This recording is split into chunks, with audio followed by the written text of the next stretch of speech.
The silver walls of the diplomatic ship New Sol hummed softly as it drifted through space near the edge of human territory. Ambassador Jiwon Park sat in her chair, reading the morning reports from Earth. Everything seemed normal. The colonies were doing well. Trade was good. People were happy. Then the emergency signal started blinking. "Ambassador," called Communications Officer Isel Wang from her station. "We have an incoming transmission from the Galactic Council. Priority 1. Ji-Won felt her stomach tighten. The Galactic Council never called humans directly. They usually sent messages through other species, treating humans like children who needed babysitters. "Put it on the main screen," Ji-Won said. The screen flickered to life, showing a tall, thin alien with blue skin and 4 arms. His name was Chancellor Nexus, Prime of the Veltari. He looked at Ji-Won with eyes that seemed cold and distant. "Ambassador Park," Nexus Prime said, his voice carrying no warmth. "I am delivering an official message from the Galactic Council to the human species." Captain Minho Kim, who had been standing near the back of the bridge, stepped forward. Something about the alien's tone made him nervous. In his 20 years with the Earth Defense Force, he had learned to trust his instincts. "The Galactic Council has reached a decision about humanity's expansion into space," Nexus Prime continued. "Your species has grown too quickly. You have established 47 colonies in just 150 years. This rate of growth is dangerous to the balance of our galaxy." Ji-Won kept her face calm, but inside she was angry. Dangerous? Humans had been peaceful. They had followed all the rules. They had never attacked anyone. "Therefore," the Chancellor said, "the Council demands that humanity abandon all colonies beyond your home solar system. You have 30 standard days to complete this evacuation. If you refuse, the Council will take corrective measures." The transmission ended. The bridge fell silent except for the soft humming of the ship's engines. "Corrective measures?" "Captain," Minho said quietly. "That sounds like a threat." Dr. Hana Lee, the ship's chief science officer, was already working at her computer. "I'm scanning all Council communications from the past 6 months," she said. "If they're planning something, there might be clues." Ji-Won stood up slowly. She had been a diplomat for 15 years.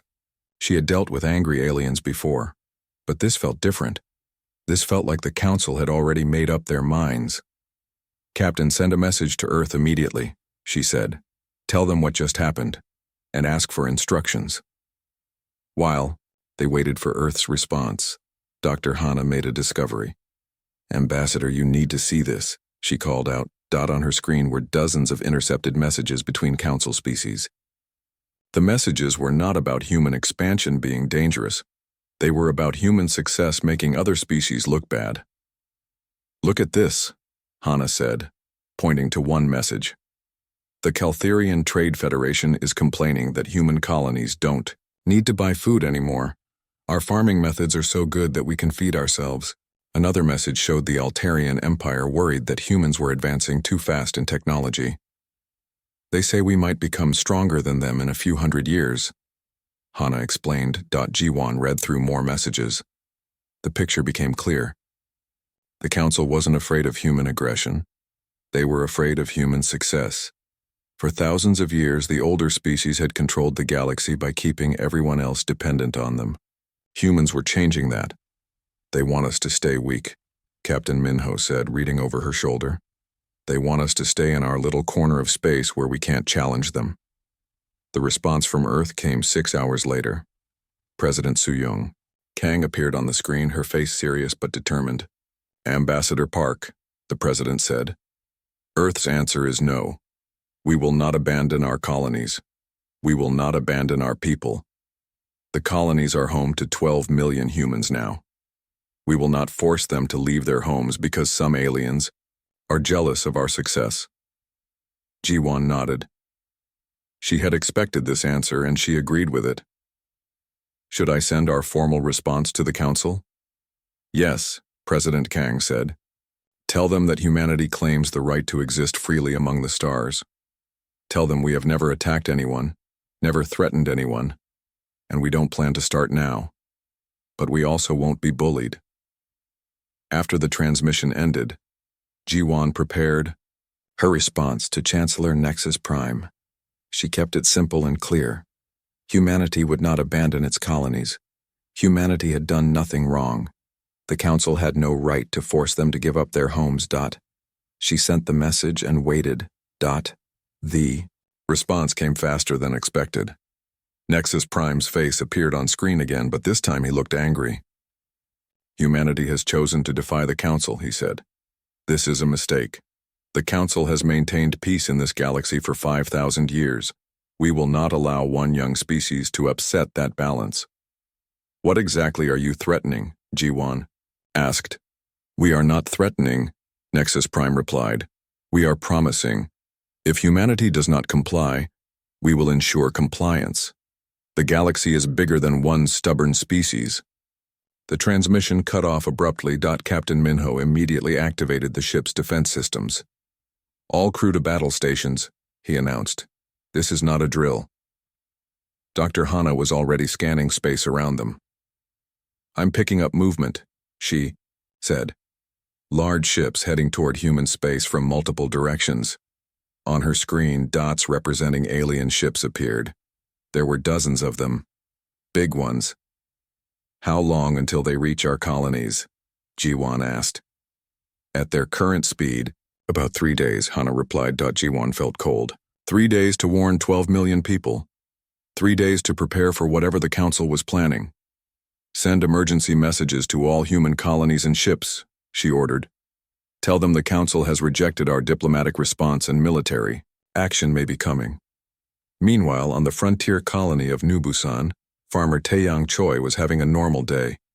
He woke up early, had breakfast with his wife Yuna, and went out to check his crops. The vegetables were growing well in the rich soil of their new world. New Busan was one of the newer human colonies, established only 20 years ago. It was peaceful and beautiful, with rolling hills and clear streams. The colonists had built small towns connected by good roads.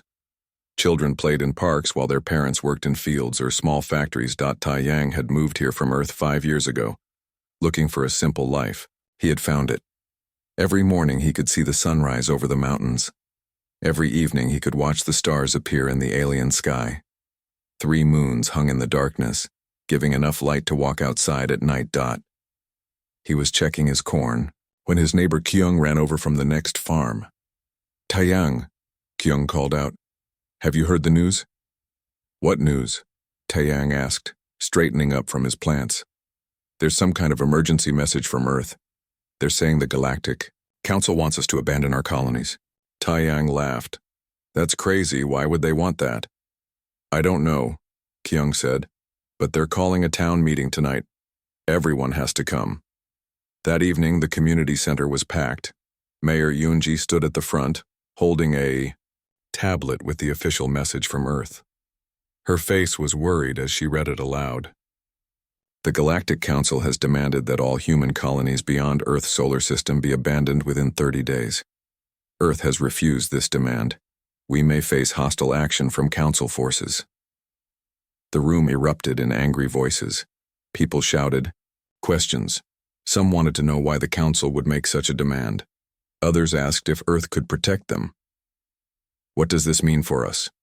Called out Seonho, who ran the local school. Mayor Yoonji held up her hand for quiet. We don't know, yet. Earth is sending military ships to protect the colonies, but we need to be prepared for anything. Prepared for what?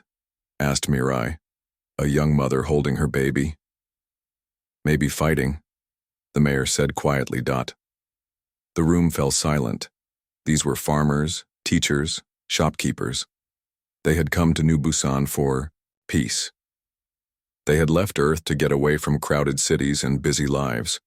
Fighting was not something they had expected. Taeyang thought about his crops, his house, his simple life. He thought about Earth, which he had visited only once since moving here. Earth was crowded and noisy. New Busan was home now.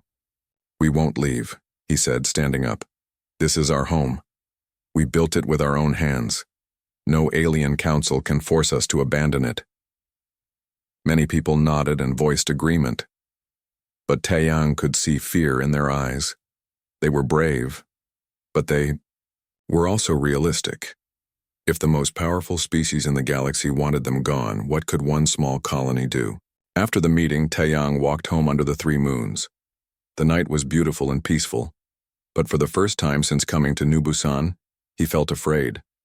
Not for himself, but for his neighbors, for the children, for the life they had all built together. He looked up at the stars, wondering if somewhere out there, alien ships were already heading toward his world. He wondered if tomorrow would be his last normal day. Inside his house, his wife Yuna was waiting with hot tea. "How was the meeting?" she asked. "Complicated," Taeyang said, sitting down beside her. "The council wants us to leave." "Will we?" Taeyang looked around their small, comfortable home.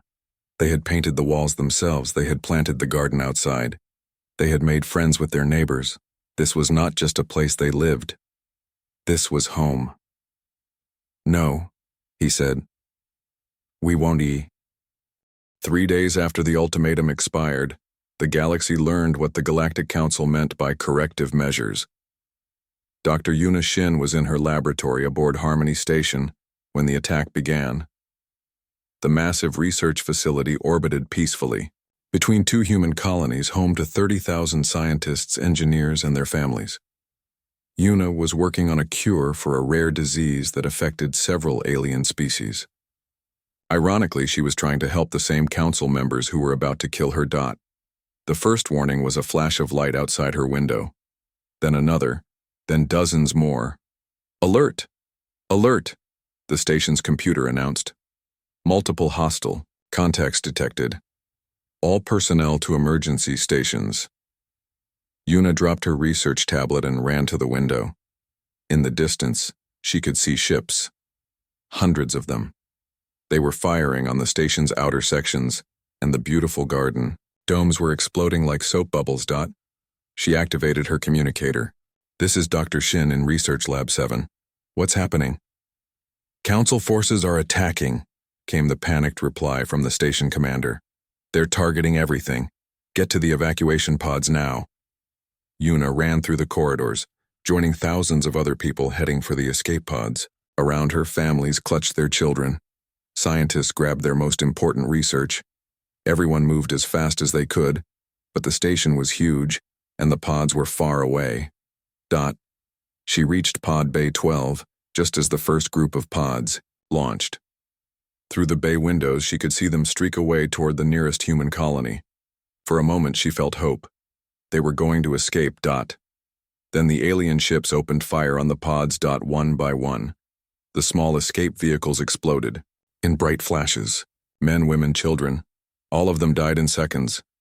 The council forces weren't trying to capture anyone, they were trying to kill everyone. "They're murdering civilians," whispered Dr. Jinho, a young researcher standing next to Yuna. "They're shooting the evacuation pods." Through her communicator, Yuna heard the station commander's voice shaking with rage and desperation. "This is Harmony Station to any human ships in the area. We are under attack. The council is targeting civilians. Repeat, they are targeting civilians, including children." Meanwhile, Admiral Kyung-nam stood on the bridge of his flagship Incheon's Pride, watching the massacre through his ship's sensors. He had been rushing toward Harmony Station with a small defense fleet when the attack began.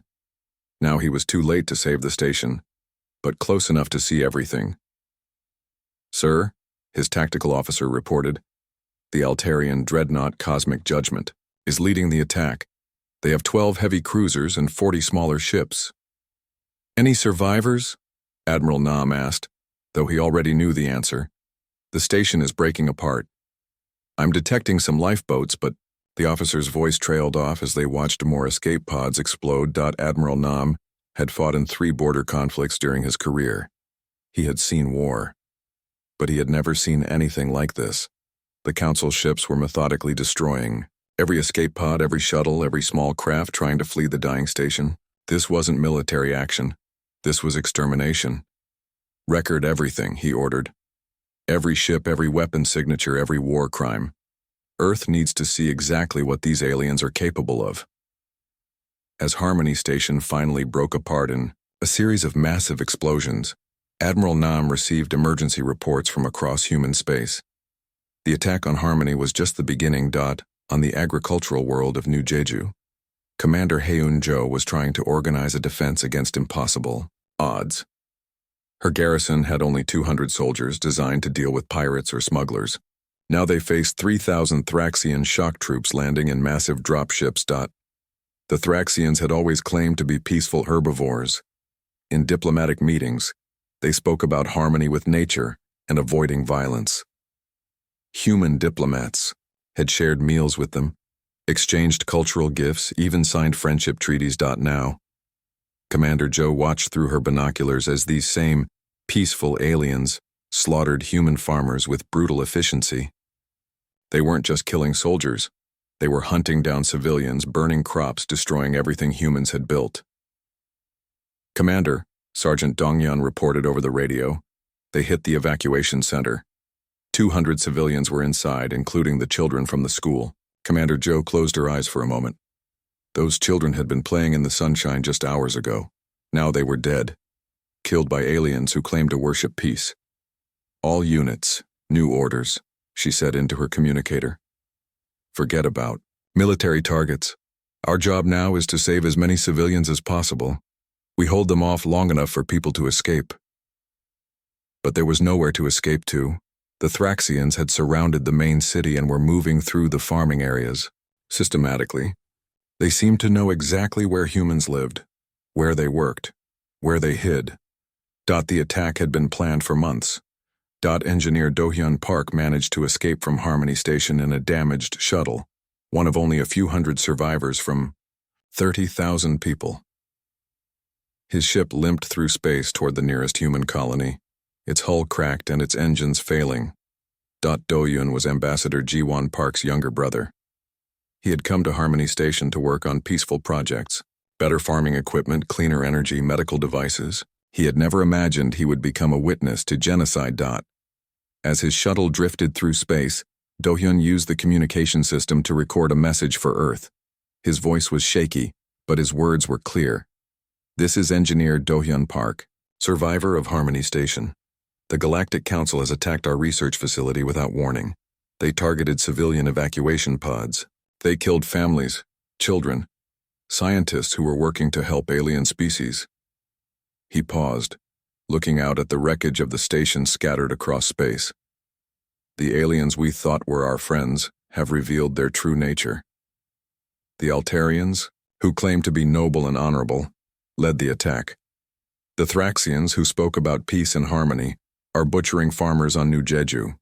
The Caltherians, who traded with us for decades, are jamming our communications. Another pause. In the distance, he could see council ships patrolling, making sure no other survivors escaped. Earth needs to know. This isn't conquest. This is extermination. They don't want our colonies. They want us dead. All of us. The message would reach Earth in 6 hours. By then, 3 more human colonies would be under attack. On the mining world of New Daegu, the colonists had less than an hour of warning before the council fleet arrived. Mayor Jae-suk tried to organize an evacuation, but there weren't enough ships for everyone. Take the children first, he told the shuttle pilots, then the women, then the elderly. What about you? Asked Pilot Sunmi, one of the youngest shuttle captains. Someone has to delay the aliens, Mayor Jae-suk said. Give the evacuation time. He gathered every adult who volunteered to stay, miners, engineers, shop owners, teachers.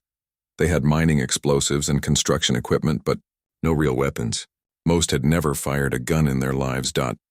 When the alien landing craft touched down, Mayor Jae-suk and his volunteers were waiting. They fought with everything they had, mining lasers, construction robots, even rocks and metal pipes. They couldn't win, but they could buy time for their families to escape. The battle lasted 3 hours. When it ended, New Daegu was a smoking ruin, and Mayor Jae-suk was dead. But his sacrifice had saved 800 people. Back on the diplomatic ship New Seoul, Ambassador Ji-won Park received the first casualty reports. Her hands shook as she read them. Harmony Station destroyed, New Jeju under attack, New Daegu evacuated but burning. Her brother Do-yun was listed as missing. Probably dead. Captain Minho Kim stood beside her, his face grim. The reports are coming in from across our space. This is coordinated, planned. They're hitting civilian targets first, military targets second. How many dead? Ji-won asked quietly. We don't know yet. Maybe hundreds of thousands. Maybe more. Dr. Baum. Hana Lee was monitoring council communications. They're broadcasting propaganda, she reported. They're telling the galaxy that they're containing the human plague for the greater good of civilization. Ji-won felt something she had never experienced before. Pure, burning rage. She had spent her career believing in diplomacy, in peaceful solutions, in the possibility that different species could coexist. The council had taught her that sometimes evil existed, and sometimes evil had to be stopped. Send a priority message to Earth, she told Captain Minho. Tell them the council has declared war on humanity. Tell them our colonies are being destroyed, and our civilians are being murdered. What else should I tell them? Minho asked. Ji-won looked out at the stars, thinking about her brother, about the children on New Jeju, about 30,000 researchers who had died for the crime of being human. Tell them it's time to show these aliens what happens when you threaten our families. The message reached Earth 8 hours later. President Soo-young Kang read it in her private office, then sat in silence for 10 minutes. Her aide, Defense Minister, Changmin, waited patiently. Finally, the president spoke. How many human lives have been lost? Current estimates are over 400,000 dead or missing, Minister Changmin replied. 3 colonies completely destroyed, 5 more under attack. President. Kang stood up and walked to her window, looking out over the lights of Seoul. Somewhere. The emergency session of the United Earth Parliament lasted 18 hours. When it ended, humanity was no longer the same species that had reached for the stars with hope and wonder. President Soo-young Kang stood before the assembled representatives, her voice carrying across the chamber and to every human world through quantum communication links. Behind her, massive screens showed the smoking ruins of human colonies and the faces of the dead. Fellow humans, she began. 3 days ago, we learned what the Galactic Council truly thinks of us. They do not see us as equals. They do not see us as people. They see us as a problem to be eliminated. The chamber was silent except for the quiet sobbing of representatives whose home colonies had been attacked. Harmony Station. Gone. 30,000 researchers, engineers, and their families murdered while trying to evacuate. New Jeju. Burning. Farmers and their children hunted, down like animals by aliens who claimed to be peaceful. New Daegu. Evacuated at the cost of hundreds of brave volunteers who died buying time for others to escape. President Kang paused, letting the weight of the losses sink in. The Council's propaganda tells the galaxy that they are containing a human plague. They claim we are too aggressive, too dangerous, too unpredictable. Today they will learn how right they are. In the underground command center beneath Geneva, General Min Jae-yoon received the activation codes for Protocol 7. He had hoped never to see these orders. He had spent his career preparing for this moment while praying it would never come. Protocol 7 was humanity's darkest secret. While the Council species had grown comfortable and soft over thousands of years of peace, humans had never forgotten that survival required preparation for the worst possibilities. Every human exploration ship carried hidden weapons. Every colony had concealed defensive systems. Every research station had a secondary military purpose. Humanity had learned from its bloody history that those who wanted peace had to be prepared for war. General, his aide Colonel Yejin asked, "Are we really doing this?" General Yoon looked at the screens showing the destruction of human worlds. "They started this war by murdering our children. We're going to finish it." He entered the activation codes. Across human space, sleeper protocols came online.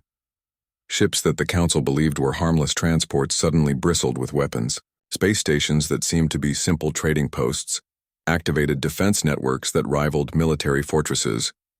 Captain Bora Huang commanded the merchant vessel Busan Trader, which had been carrying medical supplies to the outer colonies when the attacks began. To any alien scanning her ship, it looked like a peaceful cargo hauler operated by a middle-aged woman who smiled too much and worried about delivery schedules. That was exactly what humanity had wanted them to think. All hands to battle stations, Captain Bora announced to her crew. Activate military configuration. The Busan trader began to transform. Cargo bay doors slid open to reveal missile launchers. The ship's hull extended and armored plates locked into place. What had been a merchant ship became a heavy cruiser in less than 10 minutes. Captain Bora had been a military officer for 20 years before taking command of the merchant vessel. Like hundreds of other human captains, she had been waiting for this day, hoping it would never come but ready if it did. Target acquired, her weapons officer reported. Caltherian patrol ship, 2 light-years from the New Sol colony. They're probably heading to attack civilians, Captain Bora said. Send them a message.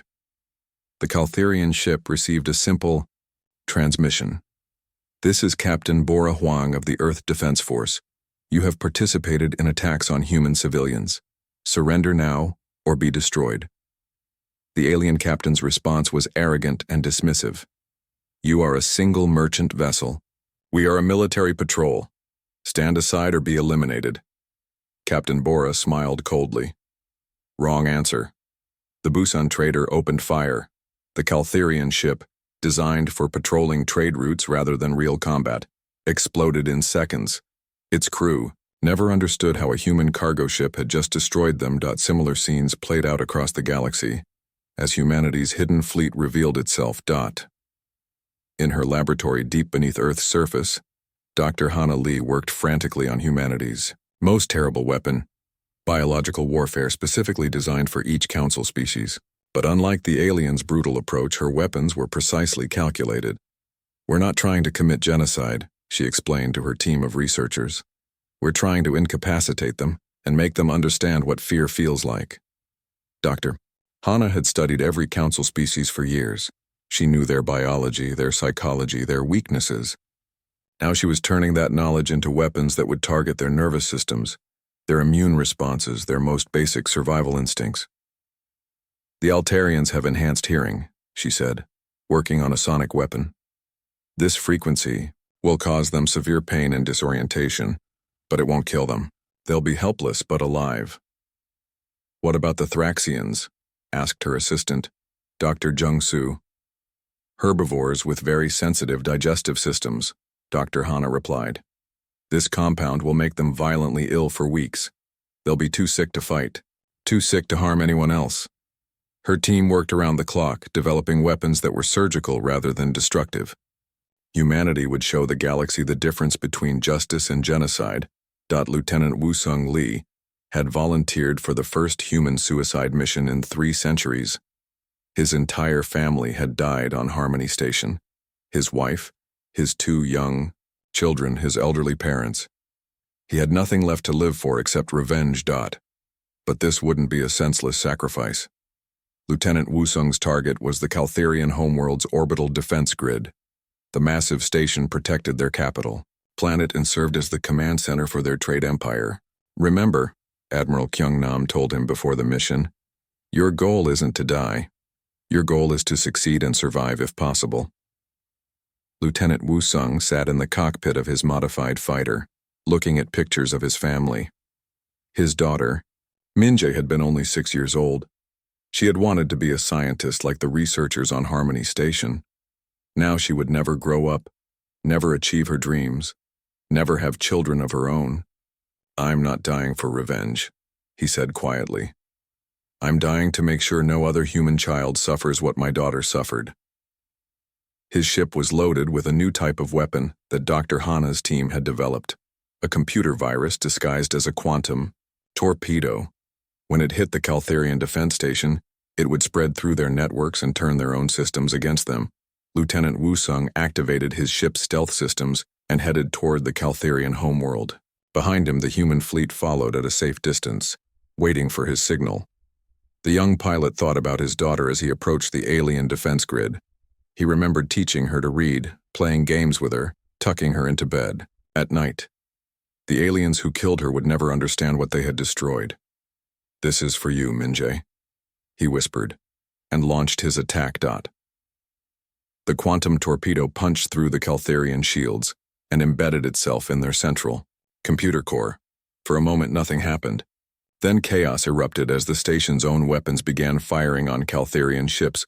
Lieutenant Wusung watched in satisfaction as the alien's most powerful defense grid destroyed itself. Then he activated his emergency beacon and waited for rescue. Admiral Nam had been right. The goal was to succeed and survive. When the human fleet arrived an hour later, they found the Caltharian homeworld completely defenseless. The planet that had ordered humanity's economic destruction was now helpless before human guns. Admiral Kyung Nam's voice echoed across all Caltharian communication channels. "This is Admiral Nam of the Earth Defense Force. You wanted to see monsters. Look up."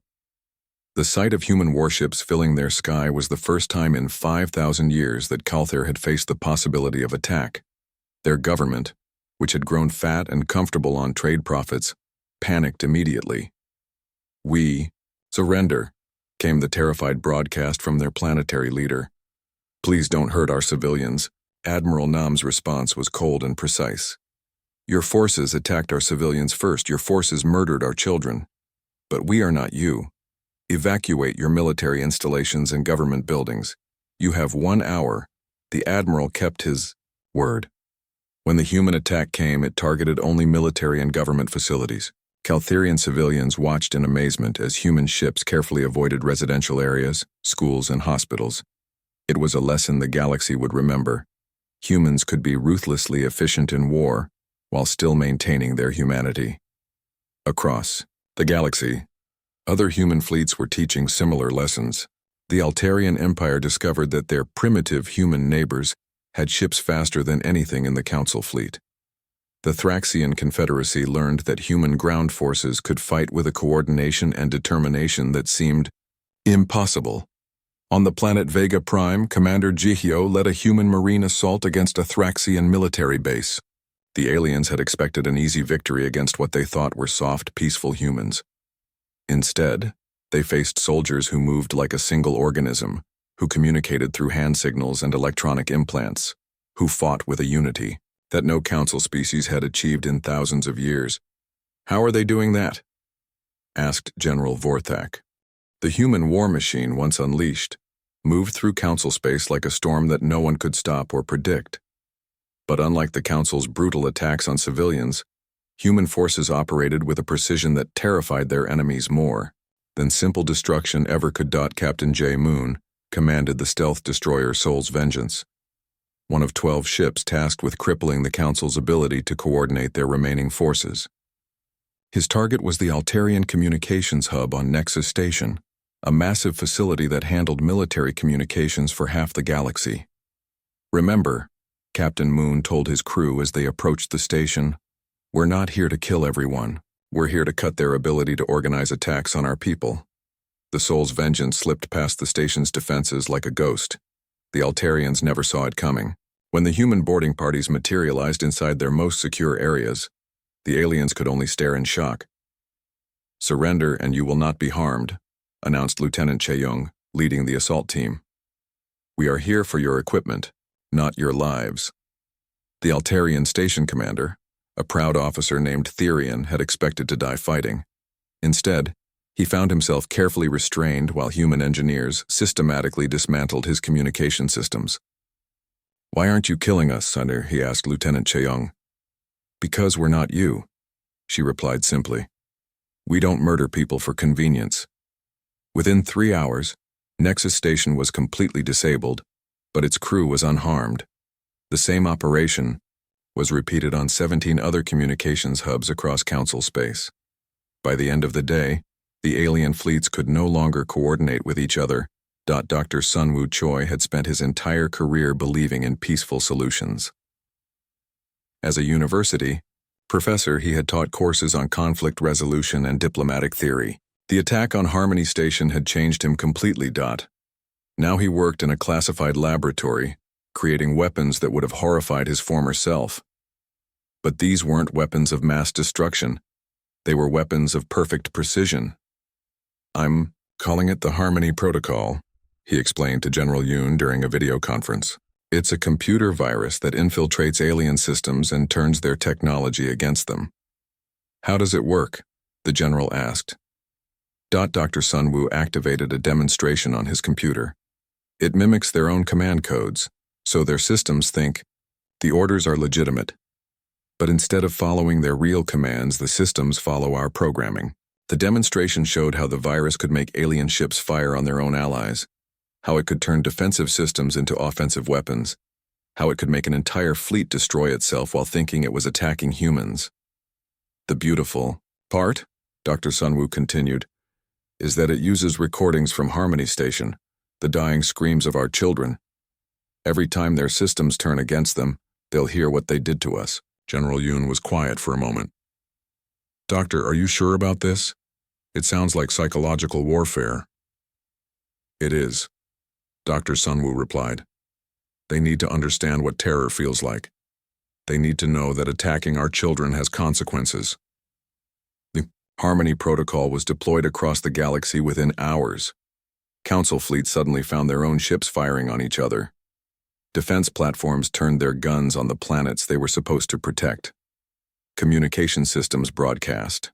The sounds of human children dying instead of military orders. The psychological effect was devastating. Council forces began surrendering rather than risk their own technology turning against them. Fleet Admiral Yejin Han coordinated the human response from her flagship New Earth, a massive dreadnought that had been disguised as a civilian evacuation ship for 20 years. Now it revealed its true nature as the most powerful warship in known space. Status report, she commanded from her bridge. 17 alien fleets have surrendered, reported Captain Soyeon from the tactical station. 23 more are retreating toward their home systems. The remainder appear to be trying to regroup near the Veltari homeworld. Admiral Han studied the galactic map showing human forces advancing on all fronts. The speed of their success was almost unbelievable. 3 days ago, they had been peaceful colonists and researchers. Now they controlled half the galaxy. What's our casualty count? She asked. Remarkably low, Captain Soyeon replied. Most aliens are surrendering rather than fighting. They seem terrified of us. Admiral Han nodded. Fear was a useful weapon, but it had to be used carefully. Humans wanted the Council to understand the consequences of their actions, not to become the monsters the aliens had claimed they were. Send a message to all human forces, she ordered. Continue accepting surrenders, no unnecessary killing. We're here to stop aggression, not commit genocide. On the ground, human special forces led by Sergeant Junho Kim were liberating the concentration camps where surviving human colonists were being held. What they found in these facilities filled them with a rage that was hard to control. The first camp was on a barren moon orbiting the Thraxian homeworld. When Sergeant Kim's team breached the facility, they discovered 3,000 human prisoners in conditions that violated every standard of civilized behavior. They're experimenting on them, reported Medic Yunseo, her voice shaking with anger. Medical experiments, psychological torture, genetic manipulation. They're treating our people like laboratory animals. Sergeant Kim walked through the facility, documenting everything. Children had been separated from their parents. Pregnant women had been subjected to horrific procedures. Elderly people had been used to test the effects of various alien diseases. Record everything, he told his team. The galaxy needs to see what the civilized council species are capable of. The rescued prisoners told stories that made even hardened soldiers weep. The aliens hadn't just been trying to eliminate humanity. They had been studying human biology to develop more effective ways to cause suffering. They wanted to understand human pain response, explained Dr. Miran, a researcher who had been captured during the attack on New Jeju. They said they needed to know how to make humans suffer efficiently. When the recordings of these facilities were broadcast across the galaxy, the few remaining council supporters fell silent. Even species that had allied with the council began to question whether they had chosen the right side. Captain Somin Yu led the assault team that captured the Caltherian Trade Federation's central computer core on the planet Mercator. This facility contained financial records, trade agreements, and communication logs for the entire galactic economy. Download everything, Captain Yu ordered her technical team. Every file, every transaction, every secret they thought they could hide. What they found confirmed humanity's worst suspicions. The Council's attack hadn't been about maintaining galactic balance or preventing human aggression. It had been about money and power. The files showed detailed plans for dividing human colonies among Council species after the human problem was eliminated. They contained cost-benefit analyses comparing the expense of genocide against the profits. From human technology and resources. Most damning of all were the private communications between Council leaders, laughing about their propaganda speeches while planning the systematic murder of 12 million people. They never saw us as people, Captain Yu said quietly, reading through the messages. We were just a business problem to be solved. The data was transmitted immediately to every news network, every government, every communication system in the galaxy. Within hours, the entire universe knew that the Council's noble speeches about galactic harmony had been lies designed to cover up planned genocide for profit. The political effect was immediate. Species that had remained neutral began offering support to humanity. Council member worlds started declaring independence from their own governments. The great alliance that had ruled the galaxy for thousands of years began to collapse. But the most important target still remained. Chancellor Nexus Prime himself, barricaded in his fortress on the planet Centralis with the most powerful defenses in known space. Admiral Kyung-nam stood on the bridge of his flagship, looking down at the world where the architect of humanity's planned extinction had retreated. The planet was surrounded by energy shields, protected by automated defense platforms, and defended by the last loyalist fleets in Council space. It's going to be a difficult assault, reported his tactical officer. Their defenses are designed to stop entire fleets. Admiral Nam smiled grimly. Then it's a good thing we're not going to attack like a traditional fleet. The plan was elegant in its simplicity. Instead of trying to break through the defenses, human forces would turn them against each other. Dr. Sun Wu's Harmony Protocol would infiltrate the defense grid while human ships provided distraction. Begin the operation, Admiral Nam ordered. The attack began with what appeared to be a conventional assault. Human ships approached the planet's defenses and opened fire, drawing the attention of every automated system. The Centralis defense grid responded exactly as programmed, focusing all its firepower on the attacking fleet. That was when the Harmony Protocol activated. One by one, the defense platforms turned their weapons on each other. The mighty shield generators that protected the planet began overloading. The orbital fortresses that had never been breached in 5,000 years suddenly found themselves under attack. The final assault on Centralis was unlike anything the galaxy had ever seen, not because of its violence but because of its restraint. Engineer Taehyun Park, one of the few survivors from Harmony Station, had spent months designing the perfect weapon for this moment, not a device of destruction but one of revelation. Are you sure about this? Admiral Kyung-nam asked, looking at the strange device Taehyun had constructed. It looked like a communication array, but much more complex. Every species in the galaxy needs to see what happens here, Taehyun replied, his voice steady despite the pain that still haunted his eyes. They need to understand what genocide looks like, and they need to see how humans respond to it. The quantum broadcast array was designed to penetrate every communication system in known space. When the final confrontation began, every planet, every ship, every space station would witness the end of the Galactic Council's reign. As human marines moved through the corridors of Chancellor Nexus Prime's fortress, they were followed by recording drones that captured every moment.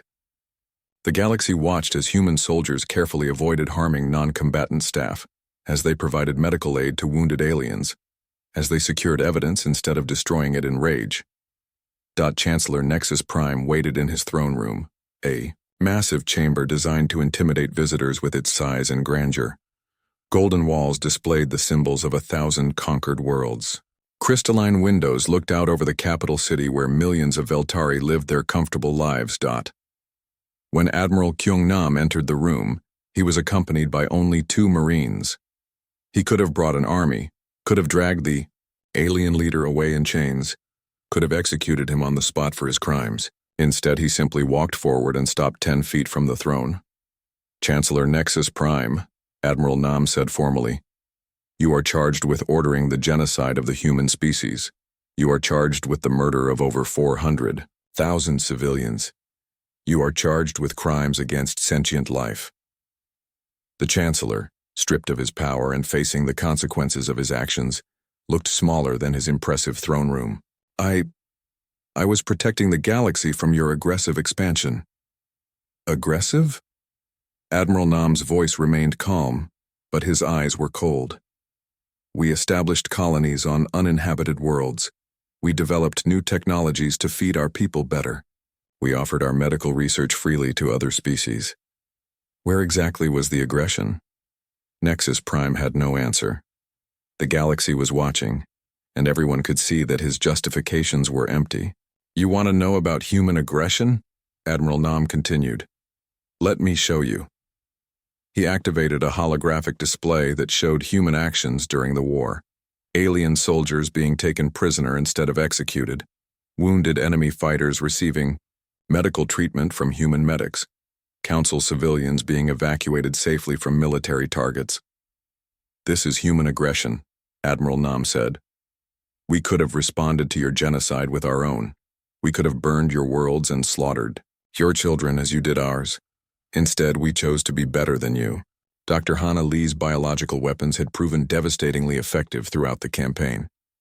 But instead of causing death and suffering, they had created fear and helplessness, the same emotions the Council had inflicted on human families. Council leaders who had ordered the murder of children found themselves experiencing panic attacks whenever they tried to give military commands. Alien soldiers who had participated in civilian massacres became violently ill whenever they held weapons.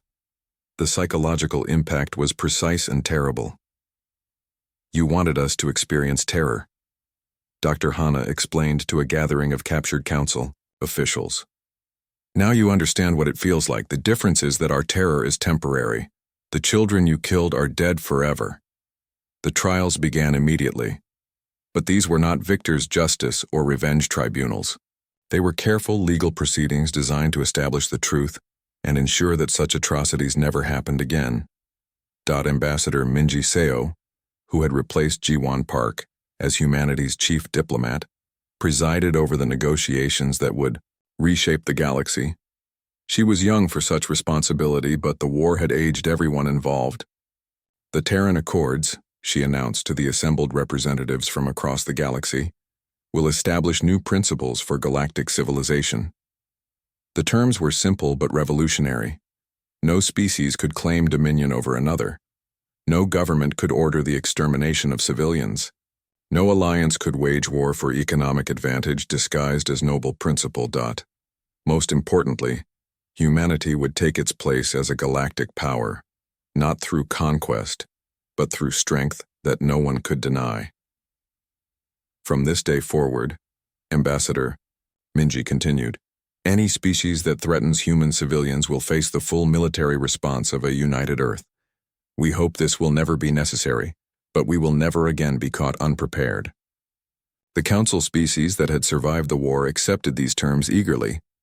They had learned what human primitiveness could accomplish when properly motivated. President Su Yong Kang delivered the final speech of the war from the rebuilt Harmony Station.